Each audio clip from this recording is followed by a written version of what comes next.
Have you ever been lured in by a deal maker CEO?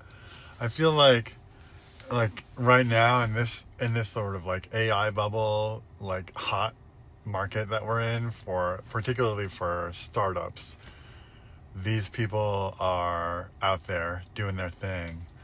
Let me tell you about the one that I worked for in 2006 to give you an idea of what I'm talking about. This guy's name was Chip, and I worked for him in a company in Denver. He looked like Axl Rose, but like a little bit more frat boy style Axl Rose, like a little bit more, thicker neck. And he had long hair, and he was like 33. He just raised $15 million for his company. And I was walking down the 16th Street Mall with him one time, and he was like, John, let me tell you how you raise money. You have to fill that room of investors with ideas like air. Everything is another idea. The bigger the vision, the more you can raise. And I was like, yeah. And he did it that way. Like whenever anybody would try to pin him down on a question about the product, like should it do this or that, he was always like, yes. And also consider these other 5 things. Let me see if I can give you more specific examples. Imagine today you're trying to start a payments company for agents. So what you're going to tell investors is, we've developed an agentic payment transaction layer switching technology. It's trained on the behavior and intent using enterprise data of the agents. And the way this works is it's a horizontal payments technology that when you use it, the agents understand the payment transactions that will be connected to both banking and USDC other stable coins so that you can transact seamlessly. You see how I didn't say jack shit just then? You see how I said nothing? Then if you were to ask a question like, oh, that sounds great. So imagine I have a set of agents that are, I don't know, they're buying options on Kalshi. How would I sign them up to do payments? So it's like a really specific question. They'll say, oh, absolutely.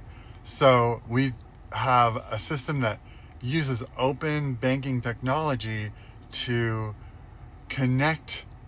I can't even fucking do this. But that is the way they talk. They say, they actually, every time you ask a question to bring it down, they'll open it up. They'll open the aperture. Instead of you use this API to connect the agents and it's going to do this and this and this and it's going to ask you these questions and it's going to do KYC or whatever, they'll say, we don't see it as a limitation around connecting the agents. Like that is not something that you have to program in. That is something that's discovered through discovery interfaces that we have in the training set. Again, that doesn't mean anything. So look out for these people. They're like I just met a couple the other day, and it was actually amazing because this CEO was talking about how he has a sort of an in-between interface that connects all your enterprise systems together, and that you just basically don't have to do anything, and it automates everything. And I waited for a product demonstration, and every single person, including the developers at the company, were masters of the same yoga babble. It was amazing. So the thing is, Chip was able to raise $50 million for his company. And sometimes these people that are pure deal makers that have no interest, they're just bored by the specifics of what a product might do. These people are able to make a really successful company because they can attract the capital.